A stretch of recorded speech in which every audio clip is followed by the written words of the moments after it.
آخری دن ہے، آج کے بعد کوئی دکھ نہیں دیکھیں گے۔ تو صدیق نے کہا آپ آج کے بعد کوئی دکھ نہیں دیکھیں گے۔ اب تشریف لے گئے مسجد میں تو کوہرام مچا ہوا تھا، کچھ گمسم تھے، اور عمر رضی اللہ عنہ تلوار اٹھائے ہوئے تھے۔ جو کہے گا اللہ کا نبی فوت ہوگا میں سر اڑا دوں گا، وہ فوت نہیں ہوئے، وہ اللہ کے پاس گئے۔ ایک جنونی کیفیت پیدا ہوگی، وہ واپس آئیں گے، سارے کفار سے جہاد کریں گے۔ تو ابو بکر ممبر پر آئے، کہا عمر بیٹھ جاؤ۔ عمر کہنے لگے نہیں بیٹھتا، انکار نہیں بیٹھتا، اور تلوار ایسے۔ سبحان اللہ، واہ صدیق واہ!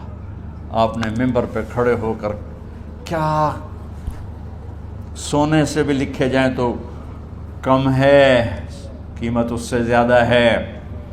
میرے صدیق نے کہا لوگو من کان یعبد محمدا فإن محمدا قد مات، جو محمد کی پوجا کرتے تھے تو آج محمد کو اللہ نے موت دی تھی۔ ومن کان یعبد اللہ فإن اللہ حی لا یموت، اور جو اللہ کی پوجا کرنے والے ہیں وہ یاد رکھو ان کا اللہ زندہ ہے، موت سے پاک۔ پھر آپ نے انک میت وانہم میتون، میرے محبوب آپ کو بھی موت آئے گی اور ان سب کو موت آئے گی۔ حضرت عمر فرماتے ہیں جب میں نے یہ آیت سنی تو میں یوں نہیں گرا، ایسے گرا سیدھا، ٹانگوں سے جان نکل گئی تو یوں گرے ایسے یوں، اور کہنے لگے مجھے یقین ہو گیا کہ موت آ گئی اور اللہ کے نبی ہمیں چھوڑ کے چلے گئے۔ تو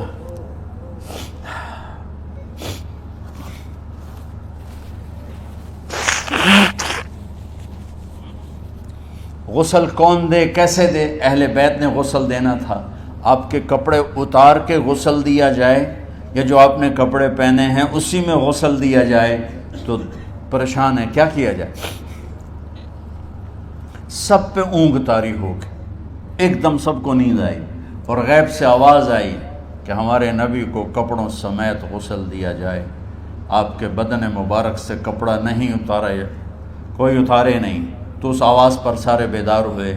تو حضرت عباس، فضل بن عباس، شقران آپ کے غلام، اور اسامہ بن زید اور علی بن ابی طالب آپ کو غسل دینے والے تھے۔ حضرت علی آپ پر پانی ڈال رہے تھے اور فضل بن عباس جسم کو مل رہے تھے، اور حضرت علی ساتھ ساتھ روتے ہوئے یا رسول اللہ آپ نے ہی ہمیں صبر کا حکم دیا، اگر آپ ہمیں صبر کا نہ کہتے تو آج ہم دنیا کو رو کے دکھاتے، اور آج ہم دنیا کو اپنا غم دکھاتے کہ کس طرح غم کیا جاتا ہے۔ اور یا رسول اللہ آپ کے جانے پر وہ نقصان ہے جو قیامت تک نہ پہلے ہوا نہ بعد میں ہوگا، کہ آپ کے بعد نبوت کا دروازہ بند ہو گیا۔ اس طرح پانی بھی ڈال رہے تھے اور روتے بھی جا رہے تھے، اور فضل بن عباس وہ آپ کے پہلو بدل کر ہاتھ مل رہے تھے، ہاتھوں سے مل رہے تھے۔ قبر کے کھودنے کا وقت آیا تو وہ لحد ہوتی ہے، کھڈا کھود کے پھر سائیڈ میں کھڈا کھودا جاتا ہے، اور ایک ہوتا اسٹریٹ جیسے ہمارے ہاں ڈال کے اوپر وہ سلیب ڈال دیتے ہیں۔ تو کیسے بنائی جائے؟ تو ابو طلحہ رضی اللہ تعالیٰ عنہ قبر بناتے تھے وہ والی لحد والی، تو فرمایا جو پہلے آ جائے گا نا وہی قبر تیار کر لے۔ تو ابو طلحہ پہلے آ گئے تو لحد والی قبر تیار کی گئی، اور آپ کے کفن دینے کے بعد وہی وہ سب چلے گئے۔ اس کے بعد باری باری اہل بیت، ان کی خواتین، ان کے بچے، پھر مہاجرین، ان کے خواتین، ان کے بچے، ان کے نوکر، پھر انصار، ان کی خواتین، ان کے بچے، ان کے نوکر۔ تو پیر اور منگل یہ 2 دن سارے گزر گئے، اور منگل کو عشاء کے بعد جا کر یعنی بدھ کی رات آپ کی تدفین کا وقت آیا۔ تو جب آپ کو قبر میں اتار دیا گیا تو مغیرہ بن شعبہ رضی اللہ عنہ کھڑے تھے، انہوں نے اپنی انگوٹھی اتار کے اندر پھینک دی لحد۔ تو پھر کہنے لگے علی یہ میری انگوٹھی نیچے گر گئی ہے، اٹھا لوں؟ ایک بہانہ کیا نبی کو بوسہ لینے کا، انگوٹھی پھینک کر فرمانے لگے علی وہ میری انگوٹھی گر گئی ہے، اٹھا لوں؟ سب دیکھ رہے تھے کہ پڑی ہوئی کہاں اٹھا لو۔ تو انگوٹھی کیا اٹھانی تھی، نیچے جا کر اللہ کے نبی کو لپٹ کے اور دھاڑ دھاڑ رونا شروع کیا، سب صحابہ کی چیخیں نکال دی۔ انگوٹھی تو ایک بہانہ ہی تھا، آخری شخص جس کا جسم نبی کے جسم سے ٹچ ہوا وہ مغیرہ بن شعبہ ہیں۔ تو پھر سب نے شور مچایا کہ باہر نکالو، باہر نکالو، باہر نکلو، باہر نکلے، تو اینٹیں لگائی گئیں، پھر مٹی ڈالی گئی۔ تو جب واپسی ہوئی تو حضرت انس گزرے تو حضرت فاطمہ کھڑی تھیں، طابت نفوسکم ان حسیتم علی رسول اللہ التراب، انس کس جگر کے ساتھ تم نے نبی کو مٹی میں چھپا دیا، کس جگر کے ساتھ تم نے نبی کو مٹی میں چھپا دیا۔ اللہ سے ملا دے۔ قبر دیکھنے کو خوفناک ہے، اگر اللہ راضی ہے، جب کبھی قبر سے ڈر لگتا ہے، بہت ہی لگتا ہے، تو خیال آتا ہے اگر اللہ راضی ہے پھر تو مسئلہ ہی کوئی نہیں ہے، چونکہ اللہ نے اپنے محبوب کو بھی قبر میں اتارا، یہ نہیں کہا کہ ایک خوبصورت بیڈ روم بنا کے اس میں لٹا دو، کہا قبر میں اتارو۔ اگر اللہ راضی ہے تو مرنے والی ہو یا مرنے والا ہو تو مزے ہی مزے ہیں۔ یہ سارے دعا کرو کہ جب ہم دنیا سے جا رہے ہوں اللہ ہم پہ خوش ہو، اللہ ہم سے راضی ہو۔ کوئی بڑا مسئلہ نہیں ہے، فرائض کے ساتھ اللہ کو راضی کرو اور اچھے سلوک کے ساتھ اللہ کے بندوں کو راضی کرو۔ اپنی زبان کو خوبصورت بول کا عادی بنا، اس سے گالی، اس سے غیبت، اس سے چغلی، اس سے شکایت، اس سے تانے، اس سے طنز اللہ کے واسطے نکال دو اور اس زبان کو میٹھے بول کا عادی بنا لو۔ کڑوے سے کڑوے زہریلے بولوں کو پی جاؤ، پی جا ایام کی تلخی کو بھی ہنس کے ناصر، غم کے سہنے میں بھی قدرت نے مزہ رکھا ہے۔ تو داستان غم ہے، بڑی طویل ہے، آج بڑے عرصے کے بعد میں نے آپ کو سنایا ہے، تو پہلے کوئی ایسا مجھے موقع نہیں ملا کہ میں کچھ تفصیل پڑھ کے آتا، تو جتنا میری یادداشت میں تھا وہ میں نے آپ سے شیئر کیا۔ ہر ایک نے جانا ہے اور ہم چاہتے ہیں جب ہم جائیں تو یہ ہمارے ایسے جانشین ہوں کہ اللہ پاک انہیں ہماری قبروں کے ٹھنڈا ہونے کا ذریعہ بنائے۔ میم اکیڈمی کوئی کاروباری ادارہ نہیں، کوئی اس سے ہم پیسے نہیں بنا رہے، بلکہ اپنی قبر بنانے کی فکر کر رہے ہیں، اور اس آنے والے سیلابی ریلے کو جو فحاشی، عریانی، بد اخلاقی، بد کرداری کا ایک افریت آ رہا ہے، اس سے یہ ہمارے بچے سیسا پلائی دیوار بنیں۔ اس چیز کو اس طرح نہیں روکا جائے گا جیسے جہاں زیب نے کہا کہ کمروں میں بند کر دو، اس کو روکا جائے گا کہ ان کو اپنے محبوب کا شیدائی بنا دو، اپنے محبوب کی محبت دے دو، اور پھر کی محمد سے وفاتوں نے تو ہم تیرے ہیں، یہ جہاں چیز ہے کیا لوح و قلم تیرے ہیں۔ السلام علیکم۔ اللہم لک الحمد کما انت اہلہ فصل علی محمد کما انت اہلہ وفعل بنا ما انت اہلہ انک اہل التقوی و اہل المغفرہ۔ میرے مالک، یہ ہماری معصوم نسل باطل کے نرغے میں ہے، ہم بڑے بھی باطل کے شکنجے میں ہیں۔ میرے مولا، بڑی لمبی رات ہے جس کو ختم ہونے کا انتظار ہے کہ ہدایت کا سورج چمکے، دین کی ہوا چلے، نفرتوں کی آگ بجھے، کفر کا زور ٹوٹے، آج کے فرعونوں کی گردنیں مروڑی جائیں اور ہدایت کا سورج طلوع ہو۔ میرے مولا، ہماری نیت تو اچھی ہے، کام میں کوتاہیاں ہیں، ہماری نسل کی حفاظت فرما، ہماری حفاظت فرما۔ میرے مالک، ہر آنے والا لمحہ ہمیں موت کے قریب کر رہا ہے، اور یا اللہ ہر آنے والے لمحے میں ہماری غفلت بڑھتی جا رہی ہے۔ یا اللہ، تجھے تیرے محبوب کے آنسوں کا واسطہ اس غفلت والے ماحول میں ہمارے دلوں کو زندہ کر دے، ہماری غفلتوں کو معاف فرما۔ سر سے لے کر پاؤں تک میرے مولا، روئیں روئیں میں خطاؤں نے جڑ پکڑ لی ہے، غفلتوں نے جڑ پکڑ لی ہے۔ تو پیار دیتا رہا، ہم جفا دیتے رہے، تو بلاتا رہا، ہم بھاگتے رہے، تیری نعمتیں بے شمار آئیں، ہم ناشکری کا شکار ہوئے، تو نے ہمیشہ ہمیں یاد رکھا، ہم نے تجھے ہمیشہ بھلایا، ہم شرمندہ ہیں مولا، تیری رحمت کے طلبگار ہیں، ان معصوم بچوں کی دنیا اور آخرت کی خیر کے طلبگار ہیں۔ پوری امت کی خیر کے طلبگار ہیں. ہم کتنے بچوں کو سنبھال سکیں؟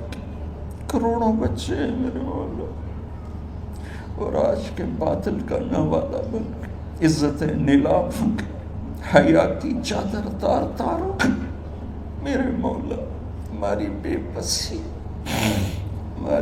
بسی کی انتہا ہو گئی. تو آ جا میرے مالک، تو آ جا. یہ دنیا تیری بستی ہے، تیرا آنگن ہے. اسے شیطانوں نے گندا کر دیا ہے، بھر دیا ہے، کفر سے بھر دیا ہے، شرک سے بھر دیا ہے، شراب سے بھر دیا، بدکاری سے بھر دیا، نافرمانی سے بھر دیا، سود ظلم و ستم سے بھر دیا. ہم اس کمزور کی طرح ہیں جو گھر کو جلتا دیکھتا ہے، پانی کا ایک ڈول بھی نہیں گرا سکتا. آج تیرے محبوب ہوتے تو کتنا روتے میرے مولا. ایک چور کا ہاتھ کٹا تھا، تیرے محبوب کے آنسو نہیں رکے تھے. ادھر ہمارے معصوم بچوں کے گردنیں کٹ، عزتیں نیلاموں کی. میرے مالک اپنا کرم فرما دے. امت بھی نہیں رہی، فرقوں میں بٹ گئے، گالیاں، ظلم و ستم، طنز تانوں نے میرے نبی کی امت کا سارا معاشرہ برباد کر دیا. اور میرا دیس میرے مولا منفی جذبات کا جنگل بن چکا ہے. ہم بے بس ہیں. یہ 200-250 بچوں، ادھر تو کروڑوں بچے ہیں. یا اللہ کون بچائے؟ آ جا میرے مالک، تو آ جا. یا اللہ ہمارے بچوں کو ہماری آنکھوں کی ٹھنڈک بنا دے.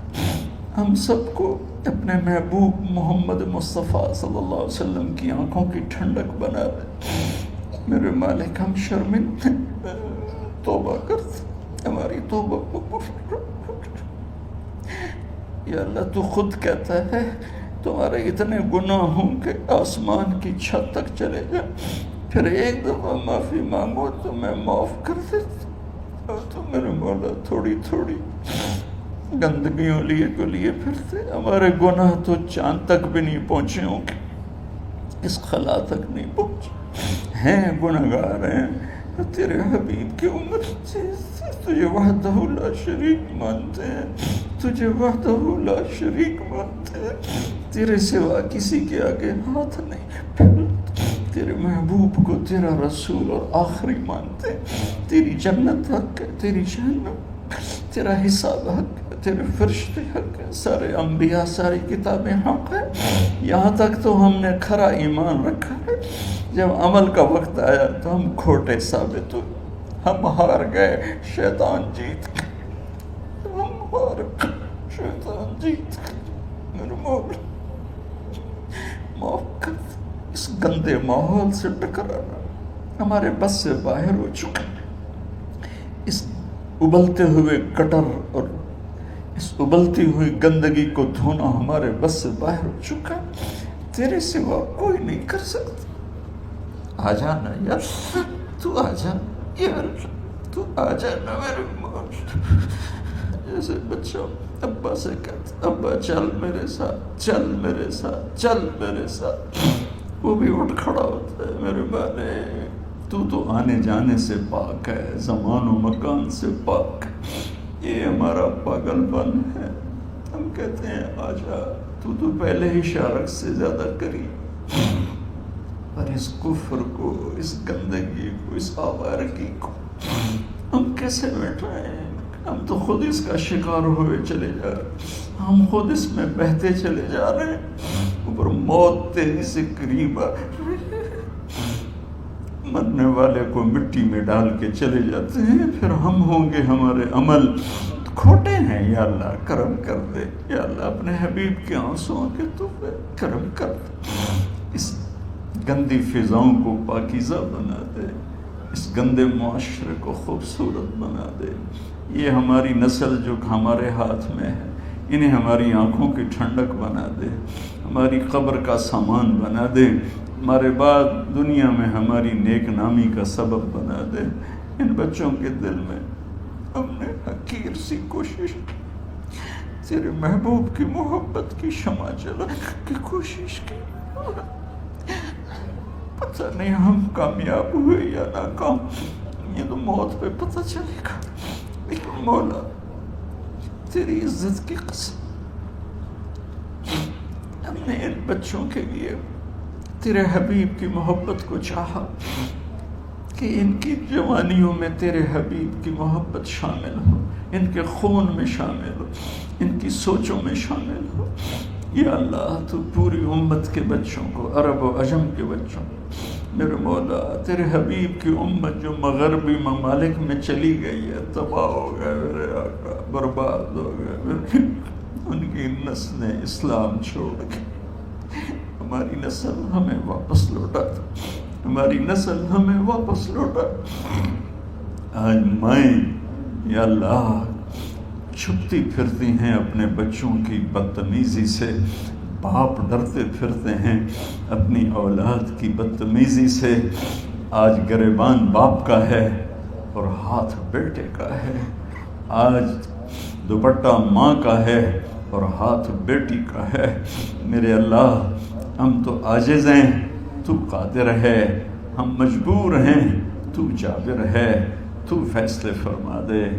آج فیصلہ کر ہی دے یا اللہ، اپنے حبیب کی امت کی ہدایت کا سورج طلوع فرما دے اور ہمارے اس حقیر سی کوشش کو قبول فرما لے، اسے بڑھا دے، اسے پورے ملک نہیں پوری دنیا میں پھیلا دے، اور جو اس کوشش میں ہمارے ساتھ شریک ہیں انہیں، ان بچوں کو، ان کے والدین کو، کہ عزیزوں کو دنیا اور آخرت کی ہر خیر نصیب فرما، ہر شر سے بچا۔ اور جو ہمارے ساتھ یا اللہ اس ادارے کو چلانے میں شریک ہیں، خواتین ہیں، مرد ہیں، عورتیں ہیں، بڑے ہیں، چھوٹے ہیں، ان سب کی دنیا بھی بنا دے، آخرت بھی بنا دے۔ ان سارے آنے والے حاضرین حاضرات کو یا اللہ اپنی رضا دے دے، اپنی محبت دے دے، اپنے حبیب کی رضا اور محبت دے دے۔ یا اللہ ہمارے بیماروں کو صحت دے دے، یا اللہ ہمارے تنگ دستوں کی تنگی دور فرما دے، جو ایمان پہ چلے گئے ان کی قبریں روشن فرما دے۔ جب ہمارے جانے کا وقت آئے تو ہم سے راضی، ہمیں دھتکار نہ دے، ہمیں ٹھکرا نہ، اپنی رحمت کی چادر میں چھپا لینا، ہمیں دیکھ کے مسکرانا جیسے تو طلحہ کے لیے مسکرایا تھا۔ ان سب کو جزائے خیر نصیب فرما۔ جتنے یہاں موجود ہیں، اسپیکر والے، پیرے والے، چوکیدار، یہ اس مارکی والے، سب کو یا اللہ دنیا اور آخرت کی ہر خیر عطا فرما اور ہر شر سے محفوظ فرما۔ وصلی اللہ تعالی نبی الکریم، آمین۔